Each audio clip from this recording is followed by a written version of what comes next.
जय श्री कृष्ण। प्यारे मित्रों, आइए हम सब मिलकर भगवान श्री कृष्ण से प्रार्थना करें। हे प्रभु, जो भी भक्त आज इस दिव्य वाणी को अंत तक श्रद्धा से सुन ले, उसकी सभी मनोकामना पूरी करना। और जो भी श्रद्धालु इस चैनल को सब्सक्राइब करे और वीडियो को लाइक करे, उसके सभी दुख दर्द दूर करना। भागवत गीता का सबसे प्रमुख संदेश है कर्मण्य एवाधिकारस्ते मां फलेषु कदाचन, अर्थात मनुष्य को केवल अपना कर्म करना चाहिए, उसके फल की चिंता नहीं करनी चाहिए। यही निश्चल कर्म, जिसे निस्वार्थ कर्म या निष्काम कर्म कहा जाता है, सफलता का मूल है। जब हम फल के मोह में पड़कर कर्म करते हैं तो मन में भय, चिंता और तनाव बढ़ते हैं। लेकिन जब हम केवल अपने कर्तव्य को श्रेष्ठ रूप से निभाते हैं तो परिणाम स्वयं श्रेष्ठ होते हैं। दूसरा सिद्धांत, आत्मसंयम और अनुशासन। श्री कृष्ण कहते हैं कि जो व्यक्ति अपनी इंद्रियों को नियंत्रित करता है वही सच्चा ज्ञानी और सफल है। उद्धरेदात्मनात्मानम नात्मानम वसादयेत, अर्थात व्यक्ति को अपने मन और विचारों को ऊंचा उठाना चाहिए, उन्हें गिराना नहीं। मन ही मित्र है और मन ही शत्रु। इसलिए जीवन में आत्मसंयम, अनुशासन और सकारात्मक विचार सफलता के लिए अत्यंत आवश्यक है। तीसरा सिद्धांत, सफलता और असफलता का संभाव। गीता कहती है समत्वम योग उच्यते, अर्थात जो व्यक्ति सफलता और असफलता, लाभ और हानि, सुख और दुख में समान रहता है वही योगी है। जीवन में उतार चढ़ाव आते रहेंगे। यदि हम असफलता से टूट जाते हैं और सफलता में अहंकार कर लेते हैं तो मन अशांत हो जाता है। संभव ही हमें स्थिर और मजबूत बनाता है। चौथा सिद्धांत, निडरता और दृढ़ निश्चय। श्री कृष्ण ने अर्जुन से कहा था तस्मादुत्तिष्ठ कौन्तेय युद्धाय कृत निश्चय, अर्थात हे अर्जुन, उठो, दृढ़ निश्चय करो और अपने कर्तव्य के लिए युद्ध करो। यही संदेश हमें भी देता है कि कठिनाइयों से भागना नहीं है, डर के कारण जीवन के अवसरों को गंवाना नहीं है। साहस, धैर्य और निश्चय ही हमें आगे बढ़ाते हैं। पांचवा सिद्धांत, ज्ञान, योग और विवेक। ज्ञान के बिना कर्म अंधा है। गीता सिखाती है कि व्यक्ति को पहले यह समझना चाहिए कि जीवन का उद्देश्य क्या है। जो व्यक्ति यह जानता है कि वह कौन है, उसका कर्तव्य क्या है और उसे किस दिशा में बढ़ना है, वह भटकता नहीं। इसलिए गीता का अध्ययन और आत्मचिंतन हमें विवेक प्रदान करता है। छठा सिद्धांत, भक्ति योग और ईश्वर में विश्वास। श्री कृष्ण कहते हैं मनमना भव मद्भक्तो मद्याजी माम नमस्कुरु, अर्थात मन को मुझ में लगाओ, मेरी भक्ति करो, मेरे प्रति श्रद्धा रखो। भक्ति का अर्थ केवल पूजा पाठ नहीं है। भक्ति का अर्थ है ईश्वर पर विश्वास रखना, अपने जीवन में सकारात्मकता रखना और अपने कर्म को भगवान को अर्पित करना। 1. समय का सदुपयोग करें। आलस्य सबसे बड़ा शत्रु है। 2. लक्ष्य स्पष्ट रखें। बिना लक्ष्य के जीवन दिशाहीन होता है। 3. क्रोध और ईर्ष्या को त्यागें। ये भावनाएं ऊर्जा को नष्ट करती हैं। 4. सकारात्मक संगति रखें। जैसा वातावरण होगा वैसा ही आपका मन बनेगा। 5. ज्ञान का अभ्यास करें। रोज थोड़ा समय गीता या किसी श्रेष्ठ पुस्तक के अध्ययन में लगाएं।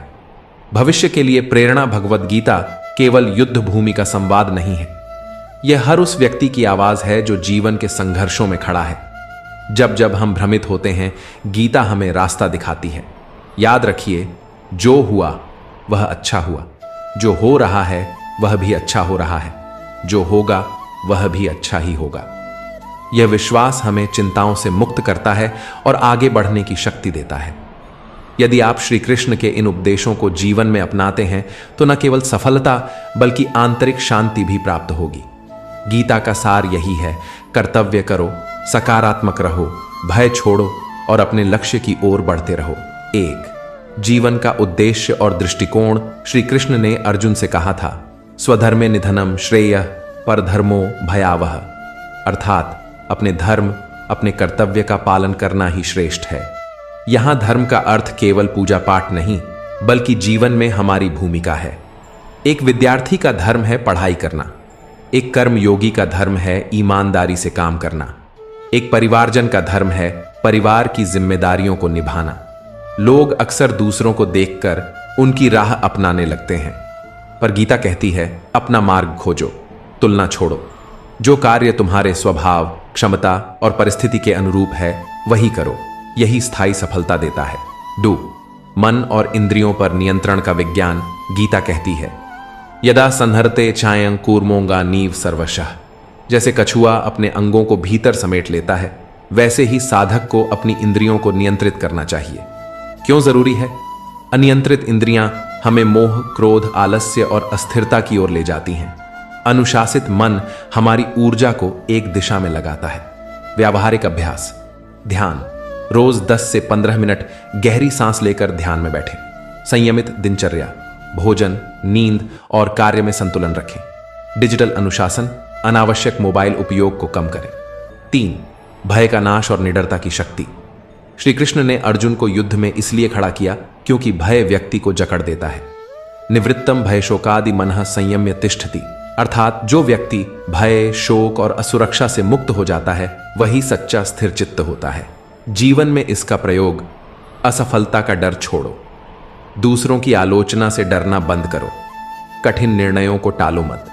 याद रखो, भय केवल भविष्य की कल्पना है, वर्तमान में डटे रहो। चोर, सफलता की परिभाषा, केवल बाहरी उपलब्धि नहीं। गीता कहती है योगः कर्मसु कौशलम। योग का अर्थ है कर्म में कुशलता। सफलता केवल पैसा, पद या प्रसिद्धि नहीं है। सफलता है संतुलित जीवन, मानसिक शांति, आत्मसंतोष, सही दिशा में निरंतर प्रगति। 5. जीवन के संघर्षों का सामना कैसे करें? श्री कृष्ण ने कहा सुख दुख समय कृत्वा लाभालाभौ जया जयो, अर्थात सुख दुख, लाभ हानि और जीत हार में समान रहना चाहिए। असफलता को सीख के रूप में लो, दूसरों की सफलता देखकर हीन भावना मत पालो। संकट के समय खुद को याद दिलाओ यह समय भी बीत जाएगा। 6. सात्विक जीवन, शक्ति का आधार। गीता 3 प्रकार के गुण बताती है। सात्विक, पवित्र, शांत, सकारात्मक। राजसिक, भोग, लालसा, अधीरता। तामसिक, अज्ञान, आलस्य, क्रोध। सफल जीवन के लिए सात्विक गुण अपनाओ। सात्विक आहार, हल्का पौष्टिक भोजन। सात्विक विचार, किसी के लिए बुरा ना सोचो। सात्विक व्यवहार, विनम्रता, ईमानदारी और करुणा। 7. भक्ति योग, आंतरिक शक्ति का स्रोत। भक्ति का अर्थ है अपने जीवन को एक उच्च उद्देश्य के साथ जोड़ना। हर काम को भगवान को अर्पित करो, परिणाम का बोझ अपने ऊपर मत रखो। संकट के समय प्रार्थना करो, यह मन को स्थिर करता है। 8. कर्म का गूढ़ विज्ञान, कारण और परिणाम। गीता कहती है यथा कर्म करोति जंतुः तथा भवति। जैसा कर्म होगा वैसा ही फल मिलेगा। भले ही फल तुरंत न दिखे, लेकिन कर्म का प्रभाव स्थायी है। दूसरों के साथ वैसा ही व्यवहार करो जैसा अपने लिए चाहते हो। गलत रास्ता अपनाकर मिली सफलता स्थायी नहीं रहती। छोटे छोटे अच्छे कर्म ही बड़ा परिवर्तन लाते हैं। 9. योग, केवल आसन नहीं, जीवन की कला। कर्म योग, निस्वार्थ कर्म करना। भक्ति योग, ईश्वर में समर्पण। ज्ञान योग, आत्मज्ञान और विवेक। ध्यान योग, मन को स्थिर करना। यदि ये चारों संतुलित हों तो जीवन सफल और शांत दोनों होता है। 10वां निष्कर्ष और प्रेरणा। गीता हमें सिखाती है डरना नहीं, रुकना नहीं, शिकायत नहीं करना, सही मार्ग पर चलते रहना याद रखें। श्री कृष्ण का संदेश है उठो, जागो, अपने धर्म का पालन करो और अंत तक प्रयास करते रहो। 11.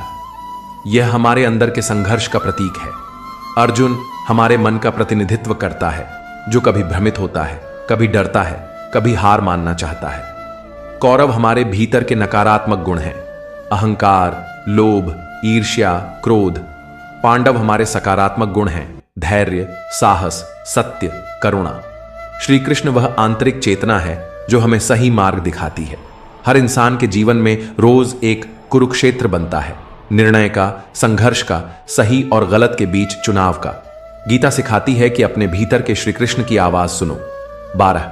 मानसिक शक्ति और एकाग्रता। गीता कहती है ध्यायतो विषयान पुंसः संगस्तेषु उपजायते। जब मन बार बार भौतिक विषयों पर केंद्रित होता है तो आसक्ति पैदा होती है, और आसक्ति से इच्छा, इच्छा से क्रोध, क्रोध से भ्रम और भ्रम से बुद्धि नष्ट हो जाती है। ध्यान साधना। रोज मन को कुछ देर शांति में बैठाओ। एक समय एक कार्य। मल्टीटास्किंग की आदत मन को बिखरा देती है। विचारों की शुद्धता। जो सुनते हो, पढ़ते हो, देखते हो, वही मन में जमा होता है। 13वीं सफलता और संतोष का संतुलन श्री कृष्ण का स्पष्ट संदेश है। अपि चेदसि पापेभ्यः सर्वेभ्यः पापकृत्तमः सर्वं ज्ञान प्लवेनैव वृजणम संतृष्यसि डाल। अर्थात यदि कोई व्यक्ति गलतियां कर चुका है फिर भी ज्ञान और सही कर्म से वह स्वयं को बदल सकता है। इसका अर्थ है कि जीवन में सफलता का अर्थ केवल अधिक पाना नहीं है। सफलता का अर्थ है अपनी गलतियों को पहचानना, सुधार की दिशा में चलना, अपने भीतर संतोष और कृतज्ञता लाना। 14 भय, क्रोध और मोह, 3 बंधन। गीता के अनुसार 3 प्रमुख शत्रु हैं। पहला भय हमें रोकता है, दूसरा क्रोध हमारी ऊर्जा नष्ट करता है, तीसरा मोह हमें गलत रास्तों पर ले जाता है। उन्हें जीतने के उपाय भय से लड़ने के लिए वर्तमान में जियो, क्रोध पर काबू पाने के लिए चुप रहना और गहरी सांस लेना, मोह को कम करने के लिए विवेक से निर्णय लेना। 15 आत्मा और शरीर का ज्ञान गीता का मूल आधार है।